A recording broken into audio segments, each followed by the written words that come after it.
Eu vou ler na Nova Versão Internacional, pode ser que fique um pouco diferente da sua, mas se você quiser, pode apenas acompanhar a leitura. Diz assim, João capítulo 8, nós leremos do versículo 1 até o versículo de número 11. Jesus, porém, foi para o Monte das Oliveiras. Ao amanhecer, ele apareceu novamente no templo, onde todo o povo se reuniu ao seu redor. E ele se assentou para ensiná-lo. Os mestres da lei e os fariseus trouxeram-lhe uma mulher surpreendida em adultério. Fizeram-na ficar em pé diante de todos e disseram a Jesus: Mestre, essa mulher foi surpreendida em ato de adultério. Na lei, Moisés nos ordena apedrejar tais mulheres. E o Senhor, que diz? Eles estavam usando essa pergunta como armadilha, a fim de terem uma base para acusá-lo. Mas Jesus inclinou-se e começou a escrever no chão com o dedo. Visto que continuavam a interrogá-lo, ele se levantou e lhes disse: Se algum de vocês estiver sem pecado, seja o primeiro a atirar pedra nela. Inclinou-se novamente e continuou escrevendo no chão. Os que o ouviram foram saindo, um de cada vez, começando pelos mais velhos. Jesus ficou só, com a mulher em pé diante dele. Então Jesus pôs-se em pé e perguntou-lhe: Mulher, onde estão eles? Ninguém a condenou? Ninguém, Senhor, disse ela. Declarou Jesus: Eu também não a condeno. Agora vá e abandone sua vida de pecado. Vamos orar mais uma vez. Ó Pai, obrigado pela Tua palavra, que é luz para o nosso caminho, é lâmpada para os nossos pés. Obrigado, ó Deus, pela Tua palavra, que é vida. Obrigado pela Tua palavra, ó Deus, que nos instrui no caminho que devemos andar. Obrigado, Senhor Jesus, porque o Senhor é a palavra que nos alimenta, palavra que nos sustenta, palavra que nos guia. Ó Pai, ensina-nos a Tua palavra essa noite. Permita-nos chegarmos mais próximos de Jesus. Permita-nos receber mais de Jesus essa noite em nossa vida, porque é de Jesus que nós mais queremos. Que o Teu Espírito trabalhe em nossos corações e prepare-o como uma terra boa para receber a semente do Teu Evangelho. Em nome de Jesus que oramos. Amém. Marcos Vinícius, por favor, pega isso aqui para mim.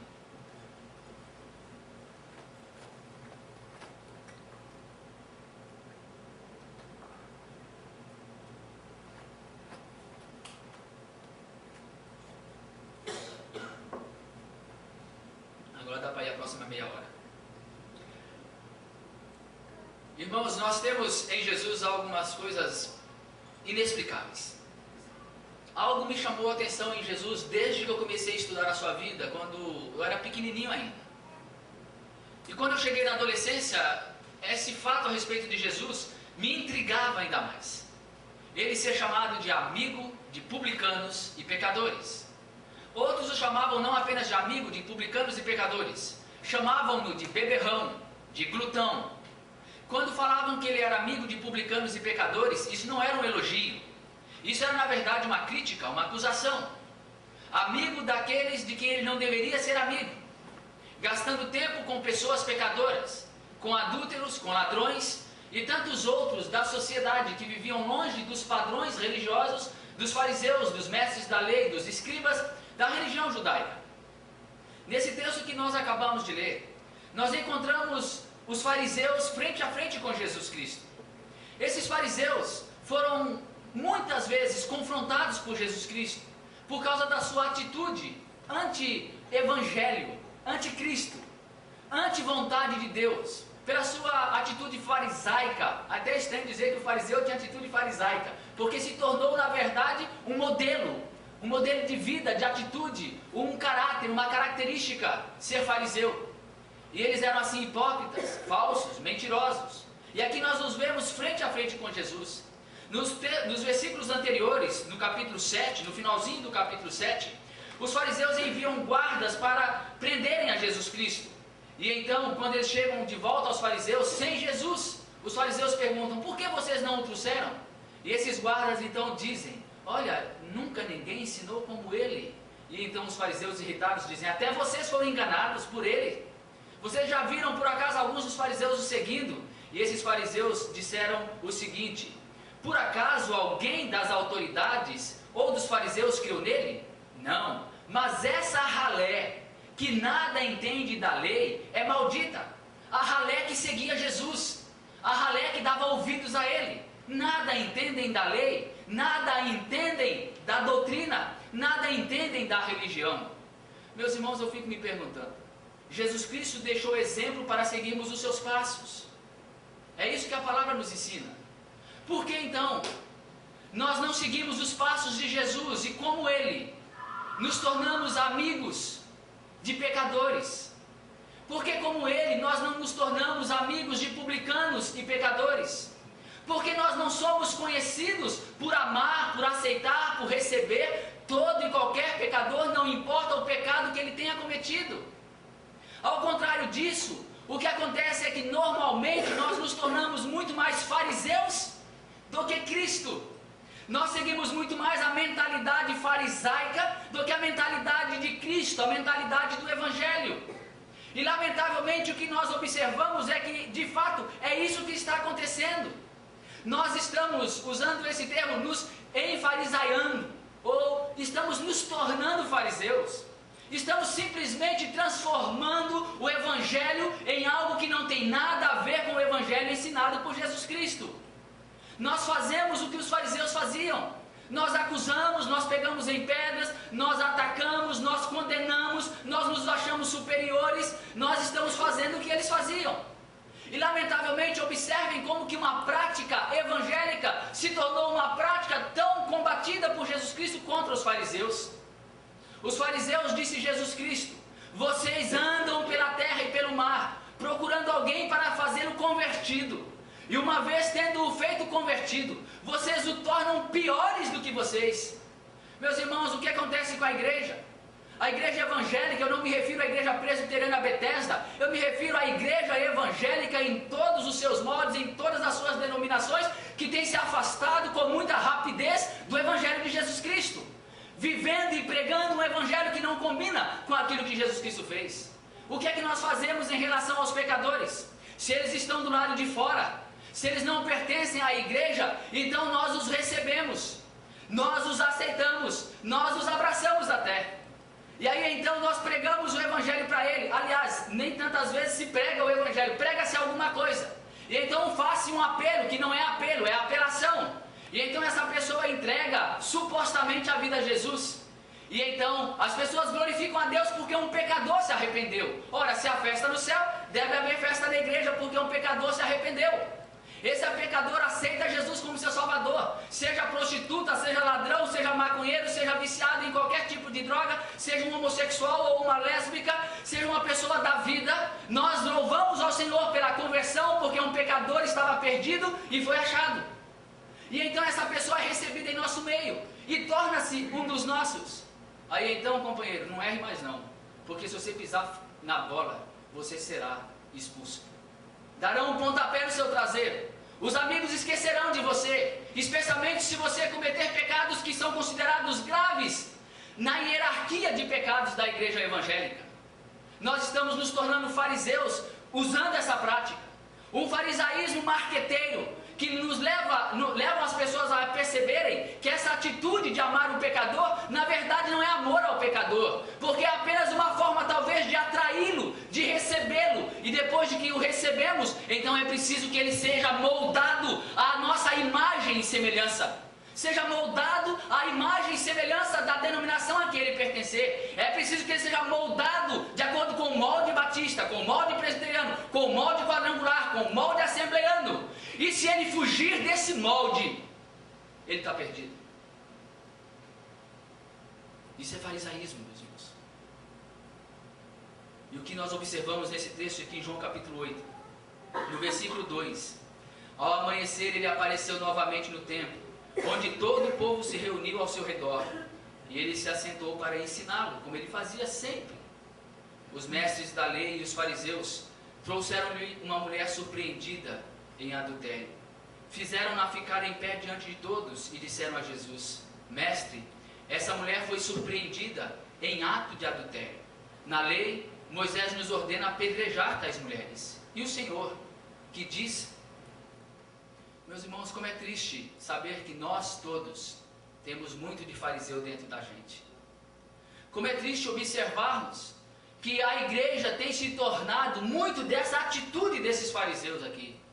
O que nós vemos aqui nessa atitude deles é que eles pegaram uma mulher surpreendida em adultério.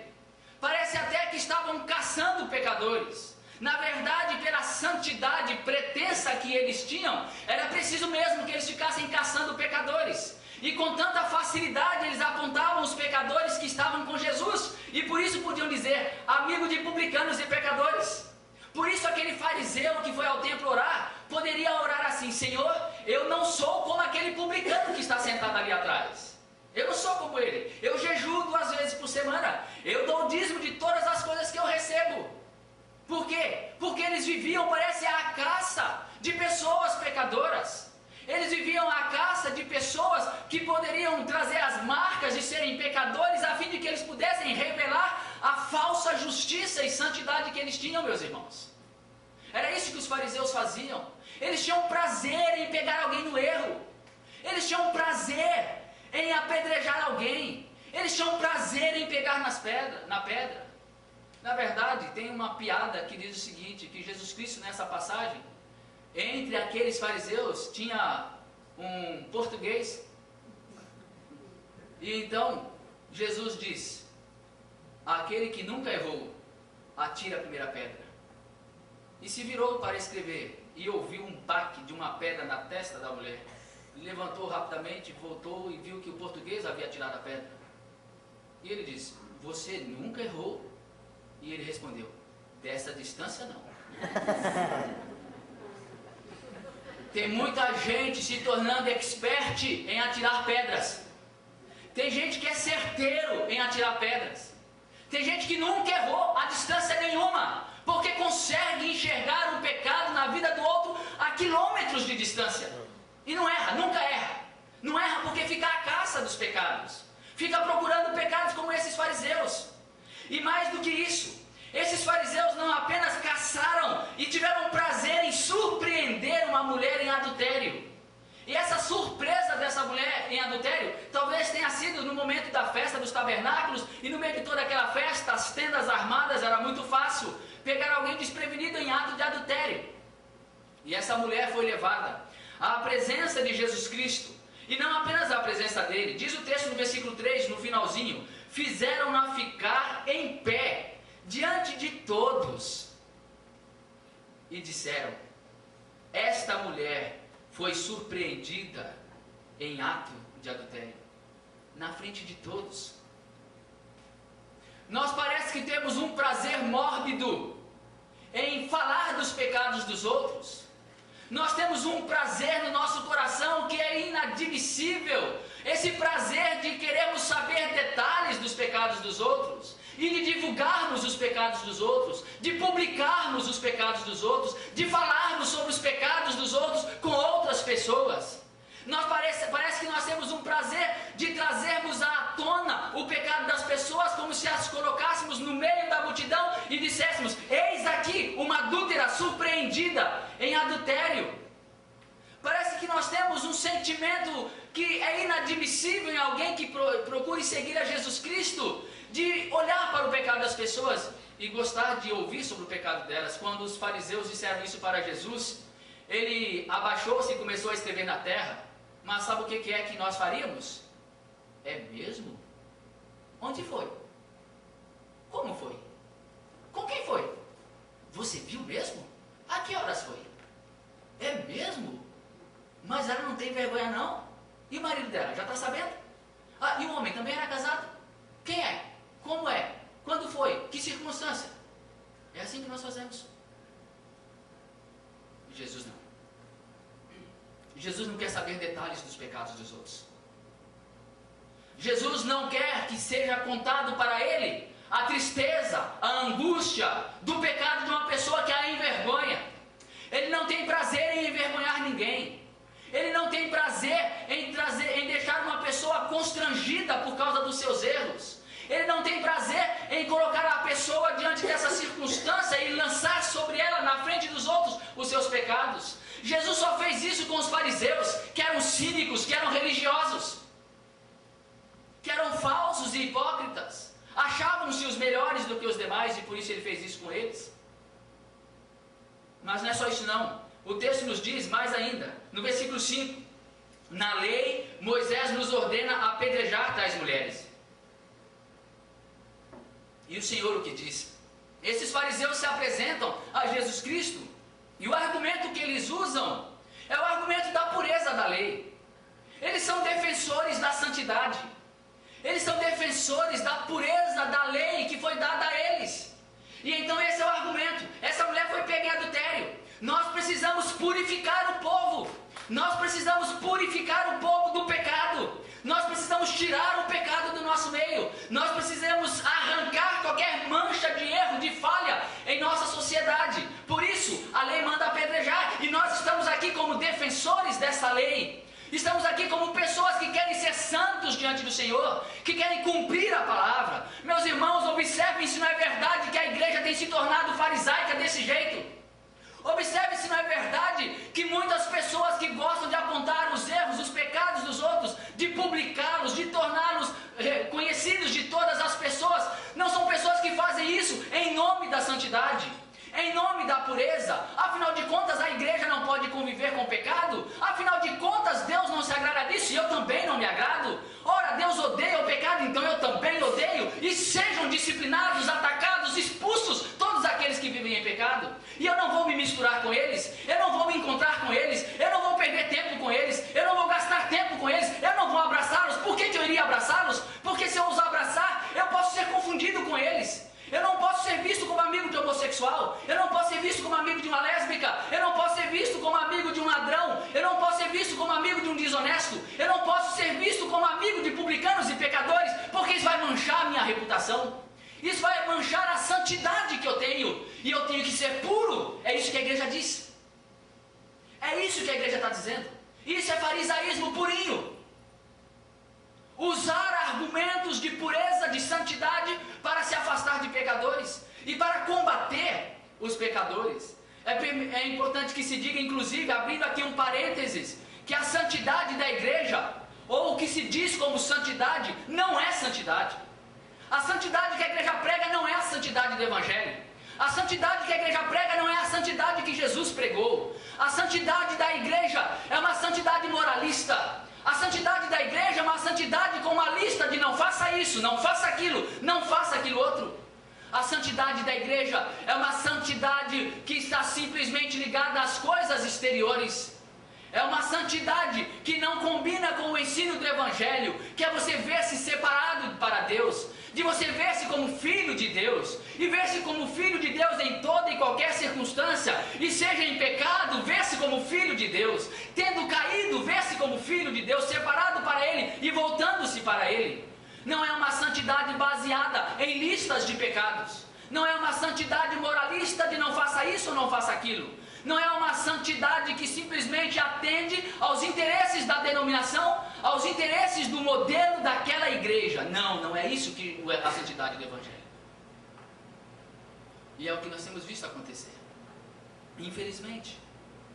E fica o desafio para nós, cada um de nós aqui, eu e vocês, estamos dispostos a seguir o exemplo de Jesus e sermos amigos de pecadores, sem caçarmos os seus pecados, sem querermos publicar os seus pecados, sem querermos usar argumentos de santidade farisaica, hipócrita, para justificar a condenação das pessoas que pecaram, colocando-nos como superiores a elas.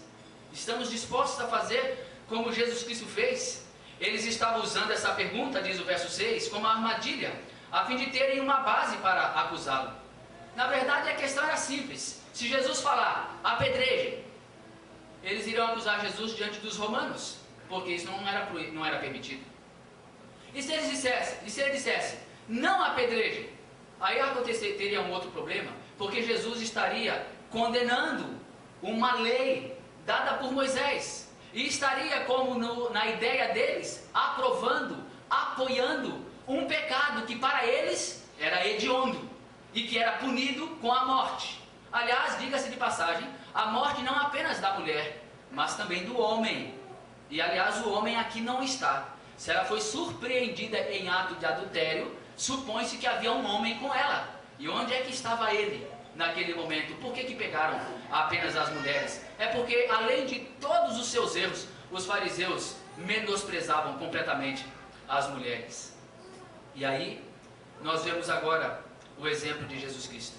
Mas Jesus inclinou-se e começou a escrever no chão com o dedo. Jesus não tem tempo para essas coisas. Jesus não quer ouvir essas coisas. Jesus não tem tempo para ficar discutindo lei. Jesus não tem tempo. E aqui é a única vez que Jesus aparece escrevendo alguma coisa. E ele escreve no chão. O que é que ele estava escrevendo? Nós não sabemos. Muitas sugestões já foram feitas sobre isso, e eu não quero fazer nenhuma delas aqui. A única coisa é que aquilo que Jesus Cristo escreveu no chão, e aquilo ficaria ali no chão por pouquinho tempo, e rapidamente seria apagado. Jesus Cristo nos traz o seu Evangelho, o Evangelho do Reino, o Evangelho da salvação, o Evangelho da graça, o Evangelho da misericórdia, que não tem lugar em papel, que não tem lugar no chão. O único lugar em que se pode escrever isso é no coração. O único lugar onde isso tem que ser gravado com ferro, em fogo, em brasa, é no coração. Para que nós jamais nos esqueçamos dessa verdade. A verdade da graça, a verdade da misericórdia, a verdade do perdão, a verdade da aceitação do pecador. Visto que continuavam a interrogá-lo, ele se levantou e lhes disse, diz o verso 7, se algum de vocês estiver sem pecado, seja o primeiro a atirar a pedra nela. A lei dizia que quando fossem apedrejar, as testemunhas é que deveriam apedrejar primeiro. A primeira pedra deveria ser atirada pelas testemunhas. Jesus fala, ok, já que as testemunhas têm que atirar a pedra primeiro, então que seja aquele que estiver sem pecado, o primeiro a atirar a pedra. Todos foram saindo de mansinho, do mais velho para o mais novo.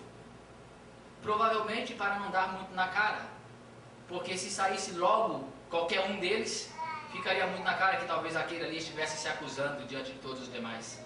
Então, para que não houvesse uma outra ordem, a não ser a ordem pela idade, talvez os mais jovens dissessem para os mais velhos, por favor, fique à vontade, é a sua vez, pode ir. Eu vou depois. E um a um foi se retirando.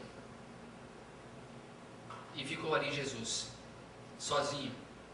A multidão em volta, a mulher no meio, os fariseus foram todos embora, e Jesus estava ali inclinado no chão novamente, escrevendo. Dando tempo talvez para aqueles fariseus pensarem, dando tempo para eles refletirem, dando tempo para eles avaliarem sua própria consciência. E talvez angustiado por ver tanta hipocrisia de pessoas sem nenhum tipo de misericórdia por uma mulher que foi pega em adultério. Jesus então, quando eles saíram, ficou somente a mulher e ele. Jesus então pôs-se em pé e perguntou, mulher, onde estão eles? Ninguém a condenou? Ninguém, Senhor, disse ela. Declarou Jesus, eu também não a condeno. Por que Jesus faz isso? Por que Jesus levanta-se, encontra-se com aquela mulher frente a frente, depois de todos os seus acusadores terem ido embora? E Jesus tão somente diz, nem eu te condeno, vai e não peques mais. Jesus Cristo, ele fez isso não foi apenas uma vez. Ele não pede explicação, ele não pede justificativas, ele não pede detalhes, ele não quer saber quais são as suas justificativas, ele conhece o coração. E eu tenho pensado por que Jesus age assim. O que leva Jesus a ser amigo do pior pecador? O que leva Jesus a ter compaixão do pior pecador? O que leva Jesus a aceitar a pessoa mais corrompida deste mundo e olhar para ela frente a frente sem ficar constrangido, sem pedir provas de nada, sem pedir explicação nenhuma, sem pedir declaração nenhuma, apenas, nem eu te condeno, vai e não peques mais. Meus irmãos, eu creio que há 3 motivos que precisamos pensar a respeito do porquê Jesus fazia assim. Em primeiro lugar, Jesus talvez fizesse assim como Deus que era. Ele conhecia o passado. Ele conhecia o porquê aquela mulher tinha chegado àquela situação. Ele não conhecia apenas o pecado que havia cometido. Ele não conhecia apenas o que estava acontecendo. Ele sabia quais tinham sido todos os processos intrincados, os processos complicados, não importando se esses processos justificam ou não justificam o ato do adultério. Ele sabia que ali tinha uma alma amargurada. Ele sabia que ali tinha uma alma presa pelo pecado. Ele sabia que ali tinha uma alma que provavelmente vinha de um histórico difícil, um histórico complicado que levou-a àquela situação. Meus irmãos, eu não consigo acreditar que alguma pessoa em algum momento da sua vida diga: pronto, está resolvido, eu vou ser ladrão. Pronto, está resolvido, eu vou ser um canalha. Eu vou ser uma prostituta. Eu resolvi, agora eu vou ser uma prostituta. Não, eu agora vou ser o maior safado que pode existir neste mundo. Eu vou ser homossexual, eu vou ser lésbica, eu vou ser isso, aquilo outro. Meus irmãos, eu não consigo acreditar que alguma pessoa chegue a essa conclusão friamente, sem que tenha sido levado a isso por diversas circunstâncias da sua vida. Muitas vezes pode ser a criação, pode ser qualquer outra coisa que tenha acontecido. Eu não estou dizendo se essas coisas justificam ou não. Apenas estou dizendo que nós precisamos encher o nosso coração de misericórdia, porque existe uma história por trás daquilo. Talvez seja uma pessoa que tenha sido maltratada, talvez tenha sido uma pessoa que tenha sido educada completamente fora dos padrões que nós podemos imaginar de uma vida correta, de uma vida honesta, de uma vida justa. O que é que nós sabemos do passado da pessoa? O que é que nós sabemos da sua história? O que é que nós sabemos da sua caminhada? Então, que direito nós temos de acusá-la? Que direito nós temos de apontar o dedo? Que direito nós temos de nos colocarmos como acusadores, sendo que nós não sabemos o porquê daquela pessoa ter chegado àquilo? Nós não conhecemos as lutas das pessoas. Nós não sabemos se aquela pessoa está lutando com aquele pecado que constantemente vem na sua vida. Nós não sabemos quais são as amarguras que essa pessoa tem enfrentado nas madrugadas. Nós não sabemos. Portanto, como Jesus, a única coisa a olhar diante de uma pessoa dessa é dizer: não te condeno. Eu não te condeno. Jesus poderia condená-la porque ele era sem pecado. E nós mais ainda, adiante de qualquer pecador, não importa qual ele seja, não importa se é um pecador que está lá no mundo, não importa se é um pecador dentre nós aqui, qualquer um de nós aqui, que cai em adultério, que cai em mentira, em desonestidade ou qualquer outra coisa, não importa, nós não sabemos os processos intrincados. A única coisa que podemos fazer é: nem eu te condeno, porque eu também sou pecador. Jesus Cristo não apenas conhecia o passado, ele conhecia o agora, ele conhecia o presente, ele sabia diante de quem ele estava, não era diante de uma mulher. Jesus estava ali, diante de uma criatura feita à imagem e semelhança dele, de seu Pai. Portanto, quando Jesus olha o pecado na vida de uma pessoa, ele se enche de compaixão, porque ele sabe que não foi para aquilo que essa criatura, essa pessoa foi feita, foi criada. Ele conhece não apenas o passado, ele conhece as lutas do presente, ele conhece os problemas do presente, ele conhece o que é que está acontecendo naquele instante no seu coração. Ele sabe exatamente o que está acontecendo, ele sabe exatamente tudo que vai ali dentro, e não há necessidade de explicação. Ele não precisa delas, porque ele conhece o seu coração. Não importa como você esteja, não importa o tamanho do seu pecado, não importa o tamanho da sua luta hoje, ele conhece tudo o que aconteceu na sua vida até chegar a esse momento agora. E ele não apenas conhece esse momento agora, até onde chegou, mas ele sabe como é que você está no seu coração, na sua mente, nesse exato momento. E mais do que isso, ele olha para você e diz: aqui está um amado do meu Pai, um criado pelo meu Pai, e que não foi feito para isso, e por isso ele tem misericórdia. Meus irmãos, quando alguém dentre nós pecar, seja eu, ou seja outra pessoa, não tenhamos prazer no pecado do outro, não queiramos os detalhes do pecado do outro, não queiramos constranger a pessoa com seus pecados, apenas façamos como Jesus, sigamos o exemplo do Mestre, sigamos as suas pisadas, apenas olhando para essa pessoa e dizendo: ali está uma pessoa criada à imagem e semelhança de Deus, ali está uma pessoa que leva como eu as marcas do Criador e que está jogado na sarjeta e que perdeu a família por causa de adultério e que perdeu o marido, a esposa ou os filhos e que se afundou no pecado e que a única coisa que se pode esperar de mim como um pecador igual a ele, propenso aos mesmos pecados, é dizer: eu não te condeno. E ter misericórdia e graça para essa pessoa.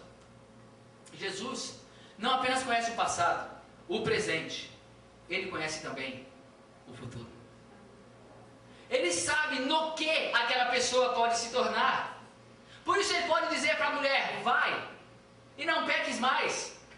É por isso que ele podia dizer para aquele gadareno que estava tomado por uma legião de demônios, quando ele o queria seguir, ele disse: não, fique, volte para a sua casa e diga para eles tudo que o Senhor fez por você. É por isso que Jesus podia simplesmente despachar aquelas pessoas que iam a ele e que tinham um encontro com ele, porque ele sabia que uma vez que a palavra fosse implantada no coração daquela pessoa, algo maravilhoso poderia acontecer dali, algo novo poderia surgir. Meus irmãos, porque Jesus olha para o futuro, porque Jesus olha para o melhor que há em você, é que nos diz a palavra que ele não quebraria a cana que estava ali amassada. Não, ele não terminaria de quebrar, ele não terminaria de arrochar, de pisar na cabeça da pessoa. Não, aquele que está prostrado, ele não vai empurrar para o abismo. Aquele que está caído, ele não vai colocar o pé no seu pescoço. Ao contrário, ao invés disso, ele vai curar essa pessoa.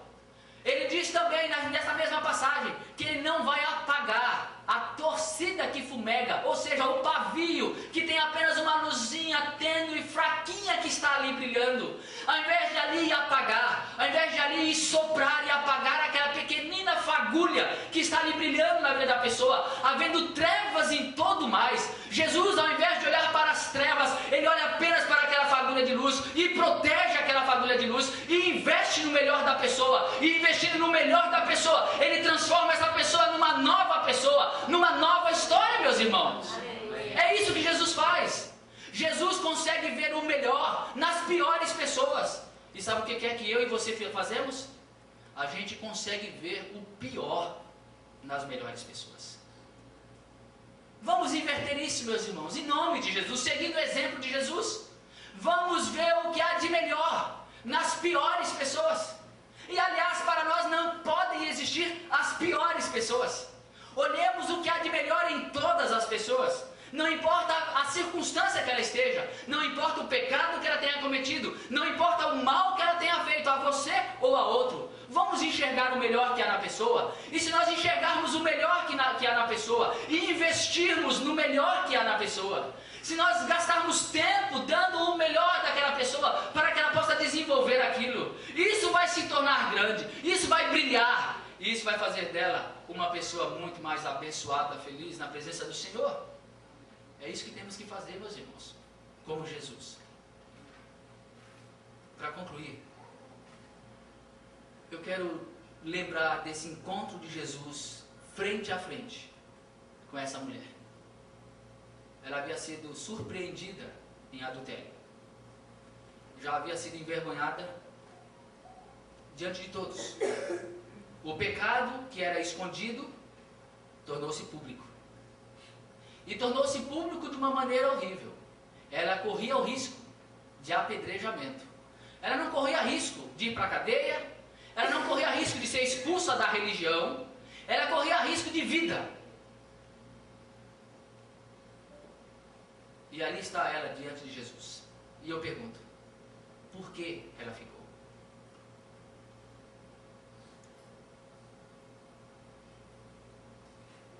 Diante de Jesus, só há duas opções. Ou a gente enfia o rabo embaixo das pernas e sai de mansinho, quietinho, como se nada tivesse acontecido. Ou então a gente fica diante dele para ser transformado. Não existe a possibilidade de outra coisa. Aquela mulher poderia ter ido embora, olhando que todos os seus acusadores tinham saído. Era hora de pé no caminho. Era hora de fugir da vergonha. Era hora de fugir do olhar da multidão. Era hora de escapar do perigo do apedrejamento. Era hora de não ficar ali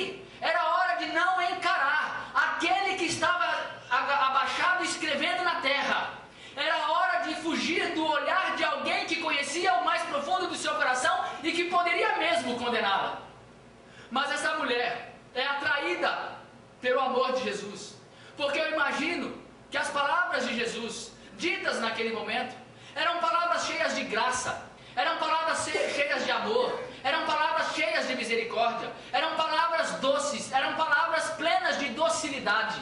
E por isso essa atitude de Jesus penetrava o coração das pessoas, e por isso todos os que o ouviam diziam que nunca tinham ouvido ninguém falar como ele. As pessoas eram tocadas pelas suas palavras. Apenas aqueles cínicos, apenas aqueles que não queriam nada com a verdade de Jesus, é que fugiam dele como os fariseus.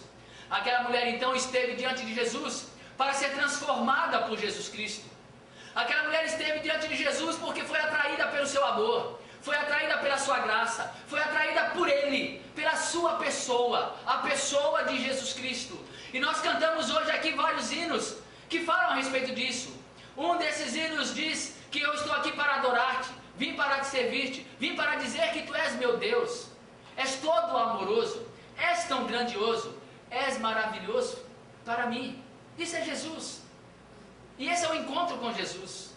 É o encontro que transforma, que liberta, que purifica completamente. O que nós estamos falando é que todo e qualquer pecador, ele ao ter o encontro com Jesus, ele será liberto e purificado. Seja um pecador que jamais teve encontro com Jesus Cristo, ou seja um pecador que já tendo tido o encontro com Cristo, devido a todos os problemas dessa vida humana e pecaminosa que nós vivemos, venha a cair, venha a tropeçar. A solução é a mesma de quando teve o primeiro encontro: voltar-se para Jesus, olhar Jesus, encarar Jesus e ouvir dele: nem eu te condeno. Vai e abandone a sua vida de pecado. Esse é o chamado de Jesus para cada um de nós aqui hoje. Qual é o seu pecado? Não há pecado que vai deixar Jesus envergonhado diante de você, não. Ele não ficará constrangido. Talvez eu fique, mas Jesus não ficará jamais constrangido em ouvir o seu pecado. Ele não ficará constrangido e não pedirá de você explicação. A única coisa é que você coloque-se diante de Jesus, é que você olhe para Jesus, é que você aceite o seu amor, que você aceite a sua palavra de libertação, de não condenação: nem eu te condeno.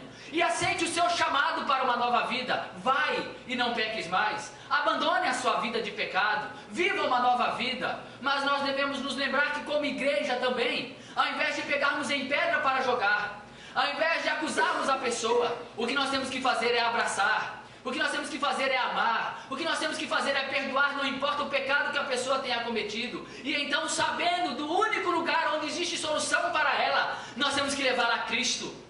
Nós temos que levá-la até Cristo. E provavelmente essa pessoa vai precisar que a gente pegue em suas mãos e a carregue até Cristo, como fizeram aqueles homens com aquele homem doente na cama. Levaram até a Cristo, abriram o telhado e desceram aquele homem doente até a presença de Jesus Cristo. Às vezes a pessoa que está em pecado, seja uma pessoa longe no mundo, sem nunca ter ouvido falar de Cristo, ou um irmão na igreja, aquele que já serviu, aquele que já trabalhou, aquele que já ensinou, aquele que já pregou, aquele que já edificou tanta gente, e que às vezes cai em pecados horríveis. Essa pessoa talvez se sinta tão frágil, tão fraca, tão horrível dentro de si mesmo, que forças não tem nem para caminhar até Cristo. E o que a igreja tem que fazer é todo mundo dar as mãos e demonstrar que existe um Deus que perdoa, que purifica, e que ao invés de acusarmos, ao invés de condenarmos, ao invés de culparmos, ao invés de abandonarmos, ao invés de rejeitarmos, nós falamos: vamos até Cristo, porque nós vamos juntos. A igreja tem sido dita, tem sido definida como o único exército que abandona os seus soldados caídos no campo de batalha. E eu não preciso dar exemplos de como isso é verdade. Quantos exemplos existem disso?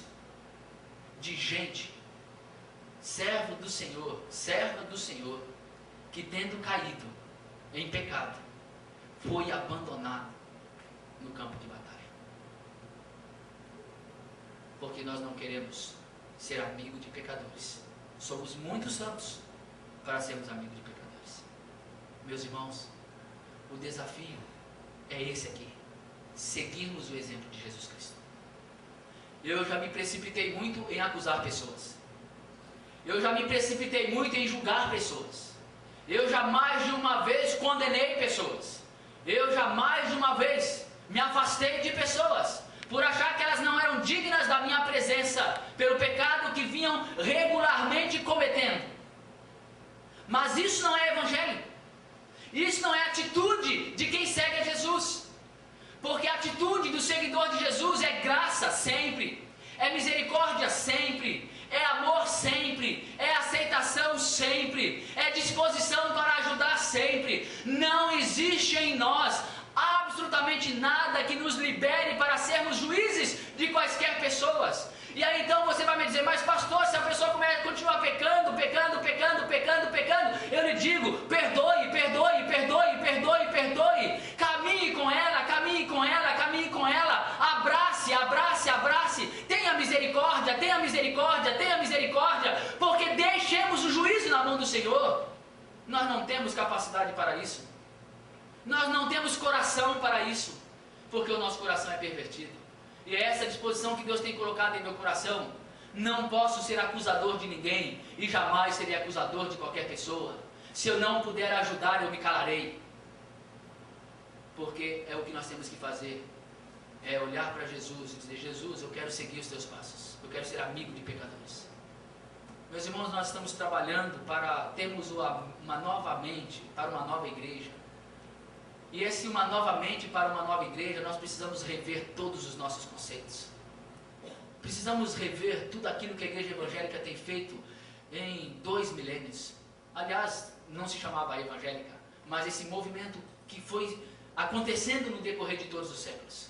E precisamos voltar para aqui, para a palavra, para Jesus. E sermos amigos de publicanos e de pecadores. Sermos amigos de prostitutas. Sermos amigos de homossexuais, de lésbicas, de ladrões, de sem vergonhas. Abraçarmos eles, estarmos ao lado deles e dizermos a eles, faz Jesus, porque Jesus, Ele vai dizer para você, nem eu te condeno, vai e não peques mais. Que Deus nos abençoe. Amém. Ó Pai, muito obrigado pelo teu grande amor. Obrigado porque tu és tudo para nós. Joia tão preciosa. E quando a gente cair, o Senhor nos erguerá. Quando a gente estiver vazio, o Senhor nos encherá. O Senhor é tudo para nós. Obrigado pelo teu amor. Obrigado, Senhor, pela tua graça. Obrigado por nos receber, pecadores como somos, e não se envergonhar de nós. Obrigado por não nos condenar. Obrigado porque olha para nós como teus filhos e tem compaixão de nós. Ó Pai, ajuda-nos, cada um de nós aqui, a estarmos sempre diante do Senhor, apresentando diante de Ti toda a nossa vida, e que ao pecarmos, ao cairmos, ao falharmos, não corramos, não fujamos de Ti, ao contrário, nos mantenhamos firmes na Tua presença, contemplando Tua face de amor, contemplando Tua glória, contemplando o Senhor, que é tão amoroso, que é tão grandioso, que é tão maravilhoso para nós. Que nós, ó Deus, nos lancemos em Teus braços, braços que recebem, braços que aconchegam, braços que dizem, eu vou com você pelo vale da sombra da morte. Ó Senhor, muito obrigado, porque o Senhor é o nosso bom pastor, e nada nos faltará. Porque o Senhor nos faz deitar em pastos verdejantes, e o Senhor nos guia às águas tranquilas. O Senhor refrigera a nossa alma. O Senhor nos guia pela vereda da justiça por amor do seu nome. E ainda que a gente ande pelo vale de sombra e de morte, mesmo que esse vale de sombra e de morte sejam os pecados que nos afrontam, os pecados que nos empurram para o buraco, mesmo que eu ande pelo vale da sombra da morte, não temeremos mal nenhum, porque o Senhor está comigo, o Senhor está com cada um de nós, e a tua vara que nos corrige, e o teu cajado que nos protege, que nos tira do despenhadeiro, nos protege. Muito obrigado, Senhor. Obrigado porque podemos habitar na tua casa para sempre. Obrigado porque mesmo quando os homens nos acusam, quando os inimigos nos acusam, apontam o dedo, afastam-se de nós, exigem de nós explicações, exigem de nós aquilo que nenhum de nós podemos dar. O Senhor, ao contrário, o Senhor olha para nós com amor e misericórdia, e o Senhor prepara diante de nós um banquete. O Senhor prepara de nós uma mesa farta, para receber aquele que andou pelo vale da sombra da morte. O Senhor é como o pai que recebe o filho que andou longe, caminhando pelos caminhos horríveis deste mundo, estando com porcos, estando na lama, mas que uma vez voltando para o Senhor recebe de braços abertos e dá uma grande festa para recebê-lo, porque aquele que estava perdido foi achado. Obrigado, porque sempre que estamos perdidos, somos achados pelo Senhor. Obrigado pelo teu amor, que nós nem entendemos, que nem podemos explicar. Este amor que purifica o mais terrível pecador. Ó Pai, dai-nos a graça de sermos uma igreja assim, uma igreja que ama como o Senhor ama os pecadores, e que já que não podemos condenar ninguém, que nós então, ó Pai, tenhamos um coração cheio de graça, um coração cheio de amor, um coração pleno da Tua misericórdia, para podermos dar essa graça, essa misericórdia e esse amor a todos aqueles que se aproximarem de nós e que dela precisarem. Em nome de Jesus que nós oramos. Amém. Nós vamos orar.